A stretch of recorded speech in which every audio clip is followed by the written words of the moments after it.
பெண்கள் நிறையா வந்து ஒரு ஒரு பெண் கூட பேசியிருந்தாங்க. 1 மாசம் தான் கன்ஃபார்ம் ஆயிருக்கு. குழந்தை வந்து இருக்கிறது தெரிஞ்சிருக்கு. அப்படிலாம் பேட்டி குடுத்துருந்தாங்க. அதெல்லாம் வச்சுக்கிட்டு வைரலா போறப்ப, இப்படிப்பட்ட சம்பவத்துக்கு அப்புறமும் தாவேக்காவுக்கு பெண்கள், குழந்தைகள், மாணவர்கள் யூனிஃபார்மோட வந்து ஃபோட்டோ எடுக்கிறது, இதெல்லாம் பார்க்குறப்ப எப்படி இருக்கு உங்களுக்கு கட்சிக்குள்ள பயணிக்கிறதுக்கு? இல்ல இப்ப எப்பவும் சொல்றேன்னா, இது வந்து இப்போ ஒரு அரசியல் கட்சியா யாருமே பார்க்கல. தன்னுடைய அண்ணனா பார்த்துக்கிட்டு இருக்காங்க. 2த்துக்கும் மிகப்பெரிய வேறுபாடு இருக்குன்னு சொல்றேன். ஆரம்ப காலகட்டத்தில இருந்தே.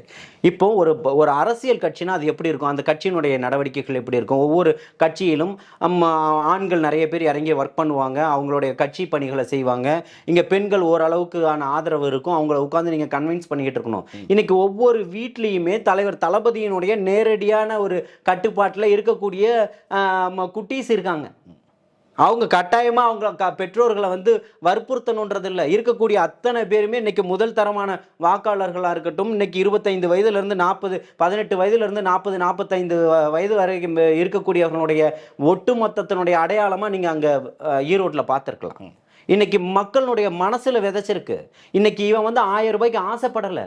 நீ 5000, 10,000 கொடுத்தாலும் நான் ஓட்டு போடுறதுக்கு தயாரா இல்லைன்னு சொல்றான்.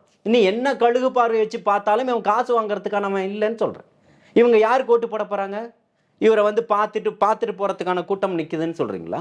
அது இப்பவும் சொல்றேன். நீங்க வந்து எவ்வளோ வேணா பேசுங்க. நீங்க எவ்வளோ வேணா எடுத்துக்கங்க. இது உங்களுக்காக திமுகக்காக நடத்தின கூட்டமா? மக்களுக்காக நடத்தின கூட்டம். மக்களுடைய மாற்றத்திற்காக மக்களுடைய குரவலைகள் நெரிக்கப்படுது. குரலற்றவர்களுடைய குரலாக ஒலிக்கிறது தான் இவருடைய வேலையா இருக்கு.